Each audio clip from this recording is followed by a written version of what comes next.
Robert Philip Orlando, also known as Bobby Orlando or just Bobby O, is an American record producer, record label owner, songwriter, and musician, and was born in Westchester, New York on January 10, 1958.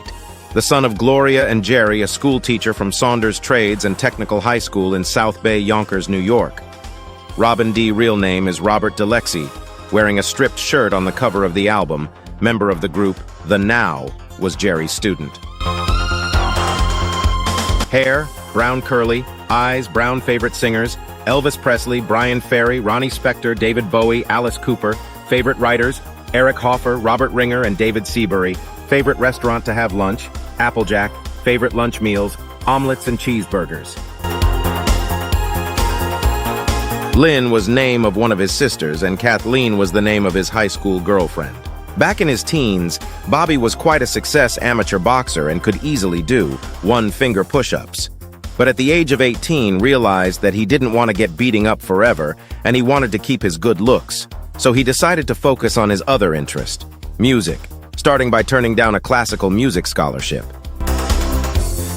Bobby had already had a huge interest for 70s glitter rock bands like Johnny Thunders, New York Dolls, Alice Cooper.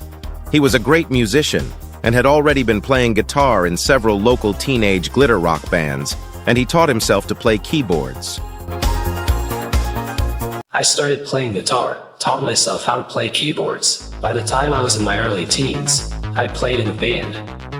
Of course, it was a rock band in those days. You know, hair down to your waist, platform shoes, the glitter rock period.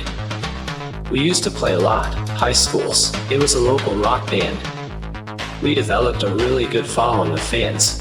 And as I got a bit older, I got a job as a recording engineer. I developed. Then I produced a song on 𝑻𝒉𝒆 Records called Dancing by Todd Forrester in 1977. If you could hear a copy of it, you'd notice the galloping bass in it. I met Bob Reno, who had 𝑻𝒉𝒆 Records at the time, and gave me a songwriting contract. I will never forget. He says, "Yeah, it's $150 a week." I said, "Gee, that's great, but I can't pay you right away." I thought I had to pay him. He said, "No, you don't. Understand, we pay you." Well, your new hit single is doing real well. That ought to make you feel like you're having a good time. Yes. So, it's called Dancing. Would you like to do it for us? I'd love to do it. Okay, well, here's Todd Forrester doing Dancing.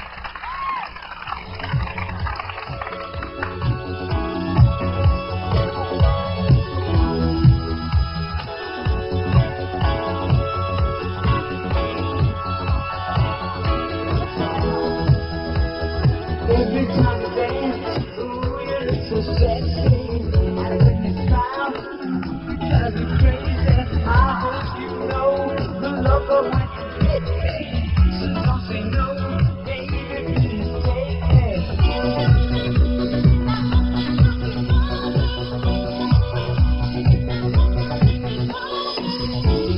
The room that you into my heart. When I see you, I just fall apart. Bobby also produced a bunch of other songs for Todd before 𝒉𝒆 went down and they couldn't finish the album. One of the songs was a cover of Don't Worry. Bobby wrote Love Is the Answer for the group Sting in 1978.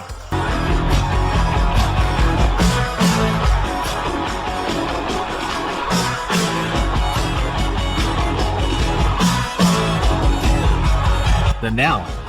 They were from New York City. Jeff Lennon, Jeff, Liv, Danielic, Mamie Francis, Robin D. and Bobby were Bobby Orlando were the Now.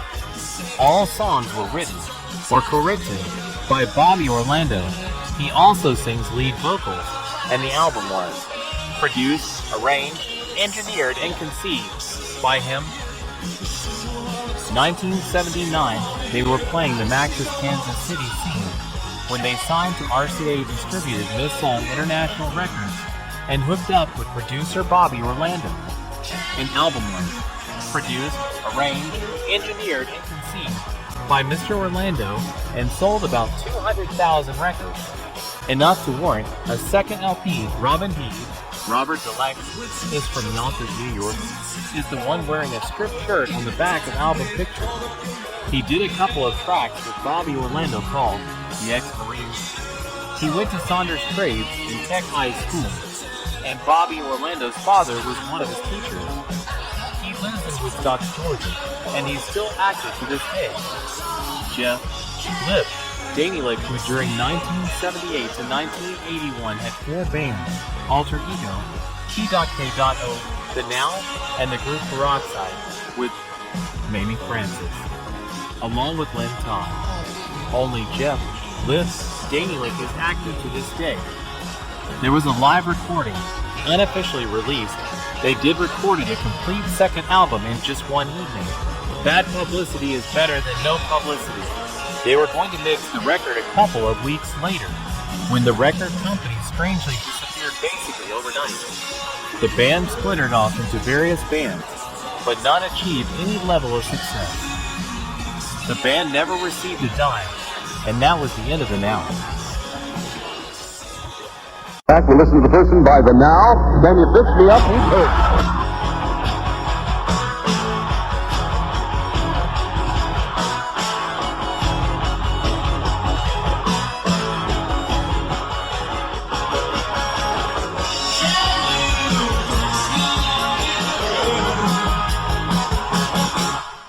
When Reno moved to the West Coast, Bobby signed a writer/producer deal with Vanguard Records. His production there was an artist named Lynn Todd, which did very poorly.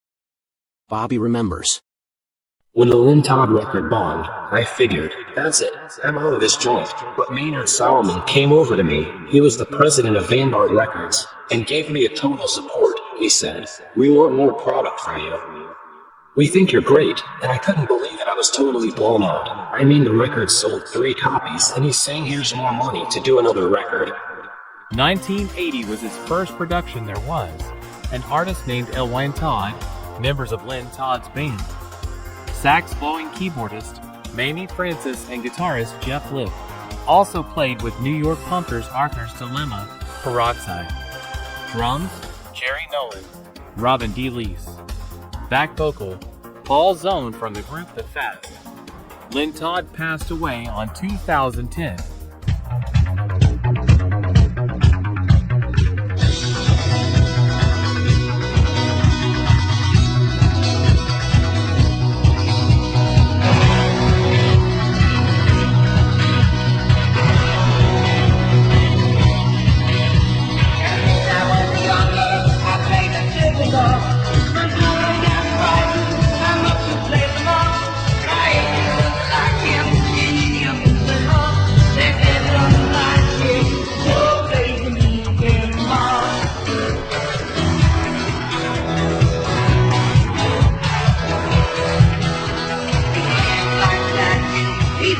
Orlando's next signing was Roni Griffith. 1980, Bobby Orlando met Roni Griffith. Bobby was looking for a model for the cover of the album, Barbie and the Kens. So I modeled in New York. That's what I had went to New York to go into the modeling industry. And then I had also sang a lot growing up, and but never really realized that I was going to be singing in New York because mainly I was focusing on modeling. But singing was my love. And so when I was, right after, when I was with Kid Creole and we were traveling, they said a gentleman was looking for a model for a CD cover. And they said his name was Bobby O. They told me I should go meet with him, so that's what I did. And I met with Bobby, and the first thing he asked me was, "Can you sing?" And I think it was just he liked my look. And I said, yeah, matter of fact, I can sing. And so he right away wanted to go into the studio and produce a song, or he wanted to hear me. And he took me into the studio. Boy, it was either that evening or the next evening. We went in, and he had a song called Hot Lover, and he put me, I was in there. He told me what to sing, wrote it down, and I just started singing to the song. He really only gave me one take. And I could see the excitement. He was very excited behind the glass because I was back there and I could see him and another manager with him. And they were like real excited about it. And right away he said that he wanted to work with me and sign me, and he was going to make me like huge. That's what he always was talking about. She was one of the original Coconuts in the popular 1980s group Kid Creole and the Coconuts. They opened up for the B-52s, Huey Lewis, and the News, and appeared on Saturday Night Live in. Finding success as a musician the same year, she appeared on SNL with Kid Creole and the Coconuts. Griffith decided to go solo, signing a recording contract with Vanguard Records and producer Bobby Orlando. The same day that Roni met Bobby O, they went to have dinner and in the restaurant, and Bobby asked Roni to sign a contract on a napkin, and they both got together for an affair. The next day, Roni started recording her first song for Bobby O, Hot Lover, Mondo Man. She also recorded Uptown Downtown Cruising for the group, Barbie and the Kens, and also I Need Your Loving, Desire, and The Best Part of Breaking Up.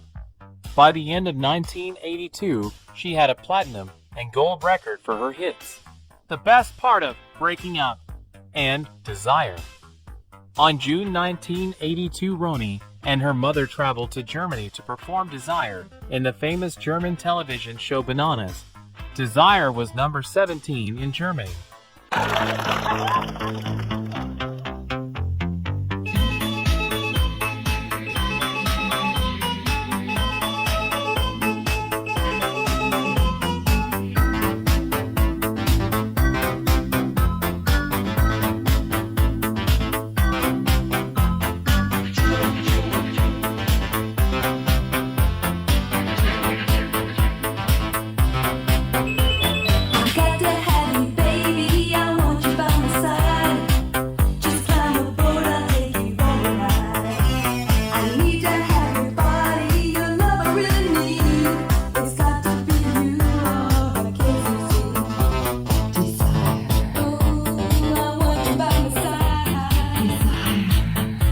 Roni Griffith is the debut album by singer Roni Griffith, recorded and released in 1982 on Vanguard Records.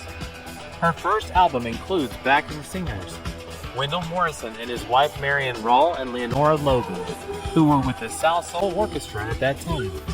It was produced by Bobby Orlando, who played all of the instruments on her album. Her first live performance was in Canada and in the USA in San Francisco and New York. The last songs that she recorded for Bobby O were Breaking My Heart and Dancing Machine, and then she said goodbye to Bobby O. 2016, Roni Griffith, after 33 years, came back to perform again with great successful on June 2016 in Los Angeles, California, and October 2016 in Mexico City for a tribute to Bobby Orlando, along with the Flirts and Miss Kimberly, and on November 2016 in New York.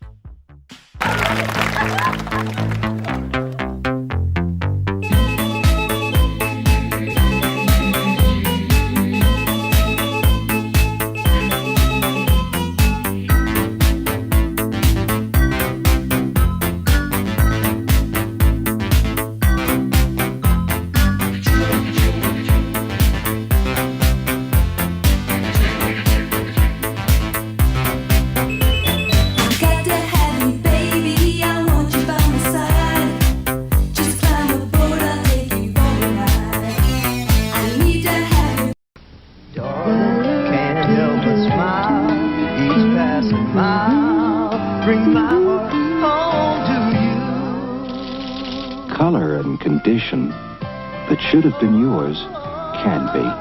Make it happen. Nice and easy. It sells the most, it conditions the most. Just a minute.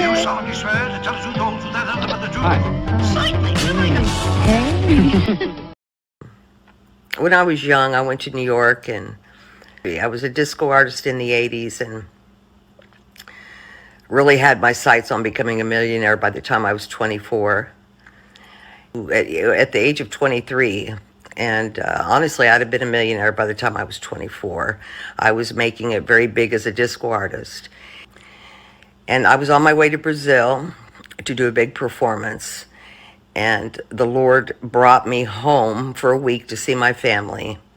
And this prophet was in Indiana at the time, She had seen Jesus at 6 years old, and so I really didn't want to meet her. I was pretty worried about meeting her because I thought she would tell me all the bad things about my life. But that's not how Jesus works. When he speaks through people, speaks through a prophet, know that Jesus sees the good, the greatness of our life, where he wants us, what he wants to do with us. And after she had prayed and fasted for 3 days, I met with her for 5 minutes, maybe 10 at the most. And God's Holy Spirit came in the room and totally changed my life.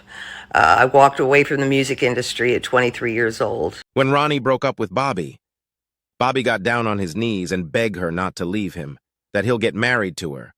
But Roni already got rumors that he was going out with a new blonde model, that few years later she became his wife.